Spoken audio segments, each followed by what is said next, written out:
everybody, Jason Bermas here for WeAreChange.org, and today we're going to be discussing Seymour Hersh, the 81-year-old Pulitzer Prize winning journalist that exposed the My Lai massacre, helped the American people understand the abuses that were going on at Abu Ghraib prison. The notion, as they told Congress, that our leader, Rumsfeld, Donald Rumsfeld, the Secretary of Defense, and his aides, they all went and testified in May after the stories about Abu Ghraib became public that, oh my God, we just didn't know about it until we didn't realize how serious it was, is simply not true.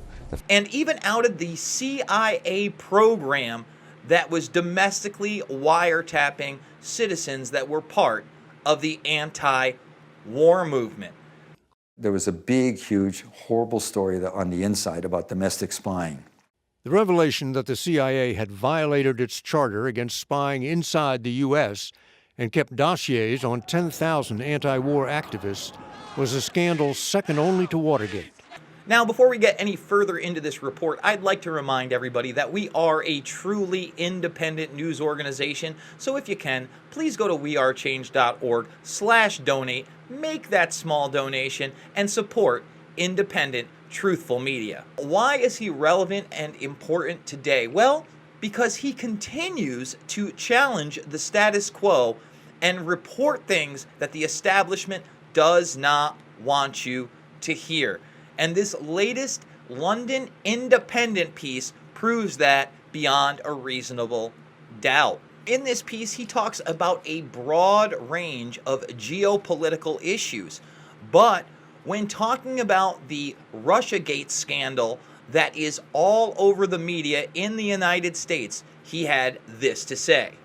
All of that stuff about Russia hacking the election seems preposterous. However, it seems that Hersh is not ready to go public with this story yet, as he's still working on it. He also made this not so cryptic statement about the intelligence community. When the intel community wants to say something, they say it. High confidence essentially means they don't know. Now, let's not forget, earlier this year, a secret recording of Hersh was released to the public in which he agrees with Donald Trump about there being a deep state and suggests that Seth Rich is in fact the leaker and that most of this Russia stuff is complete garbage. What I know comes off an FBI report. Don't ask me how you can figure out. I've been around long enough. He makes contact with WikiLeaks. That's in his computer, and he makes contact. He had submitted a series of documents, of emails, some juicy emails from the DNC. And, by the way, all this shit about the DNC, whether hacked or wasn't hacked, but whatever happened, the Democrats themselves wrote this shit. You know what I mean? WikiLeaks did get the password. He had a Dropbox, a protected Dropbox. I have a narrative of how that whole fucking thing began. It's a Brennan operation. It was an American disinformation, and the fucking president. At one point, when they even started telling the press, they were back briefing the press. The head of the NSA was going and telling the press, this fucking cocksucker Rogers was telling the press that we even know who in the GRU, the Russian military intelligence service, leaked it. I mean, all bullshit. Trump's not wrong to think they all fucking lied about him. When speaking of the Skripal poisoning, he points out it does not seem to be a Russian state-sponsored event, instead pointing the finger to possibly organized crime. He also had some very interesting words to say about our former president Barack Obama, calling him a trimmer, articulate, but basically a middleman. In other words, a puppet devoid of any real power.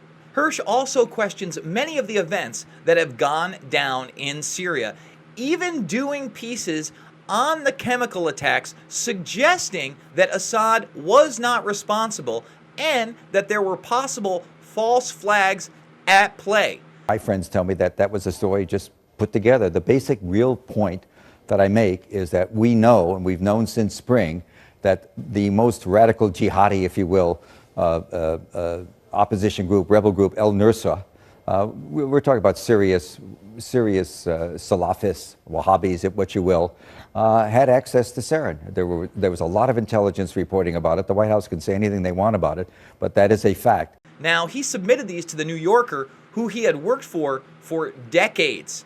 Well, they decided not to publish these, and it caused a falling out with that publication. He was especially critical of the chemical attacks that took place under the Obama administration, questioning them again and again. The one thing they didn't do is they didn't consider the possibility that al-Nusra could have been one of the people that involved. They went right away to the notion that it had to be Bashar, and the world's press went with them, including the American press, and in fact, they didn't have much of a case. He did not have a case. There's no suggestion anybody in the government has made that we had any information about the president of Syria, Bashar Assad, have any direct role. They've never alleged that, although it's always called Bashar did this, Bashar did that. It's uncomfortable to say it. It's against the stream, but the reality is that inside the American intelligence community, this particular handling of the issue has been causing an awful lot of trouble. Later on, Hersh goes on to describe a rat line between Libya and Syria, where the CIA, with the help of MI6, was funneling weapons into jihadi radicals in Syria to arm them during this conflict against Assad. He then went on to discuss a similar practice that took place during the Carter administration under Zbigniew Brzezinski, where he armed the Mujahideen, a radical Islamic group, covertly in order to try to start a conflict on the Russian-Afghanistan border. U.S. National Security Advisor Brzezinski flew to Pakistan to set about rallying resistance. He wanted to arm the Mujahideen without revealing America's role. On the Afghan border near the Khyber Pass, he urged the soldiers of God to redouble their efforts.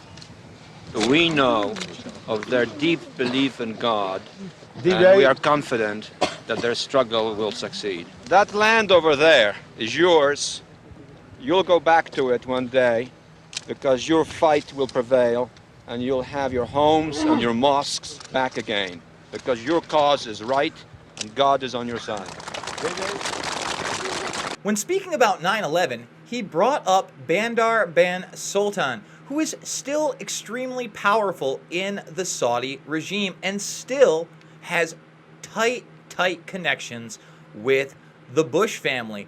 Now, this man came up several times within the 9/11 Commission report and was featured in Michael Moore's film Fahrenheit 9/11. Now, he made some pretty shocking statements about 9/11 in this piece as well. I've known people in the intelligence community. We don't know anything empirical about who did what. And when speaking with one of his CIA sources about the inability of intelligence organizations to share information with each other, that CIA source said, "Cy, you still don't get it after all these years. The FBI catches bank robbers. The CIA robs banks." But perhaps his most provocative quote in the entire article is this one. "I don't necessarily buy into the story that bin Laden was responsible for 9/11. We really don't have an ending to the story." And remember, Hersh did groundbreaking work proving that the bin Laden raid by SEAL Team 6 was nothing more than a fictional event, and that intelligence agencies, especially the ISI, knew where bin Laden was for some time. It wasn't through some couriers and some magic work by the CIA. That was just a story recreated, maybe to protect the secret of the courier, but maybe just to make it more dramatic. Ended up being a big part in a movie called Zero Dark 30. Right, that they also used to justify torture policies. Exactly. It's so interesting. Now, with all this being said, I'd like to state that I do not agree with Seymour Hersh on everything. In fact, he still buys into the official JFK line that Oswald was the lone shooter. However, I don't think we should dismiss the majority of his work, as it really is muckraking at its finest. As always, if you like this video, please hit that like, share, and subscribe button. Follow me on Twitter at Jason Bermas. And if you can, folks, go to WeAreChange.org. Make that donation. It's only through you, the people, that this independent news organization is possible.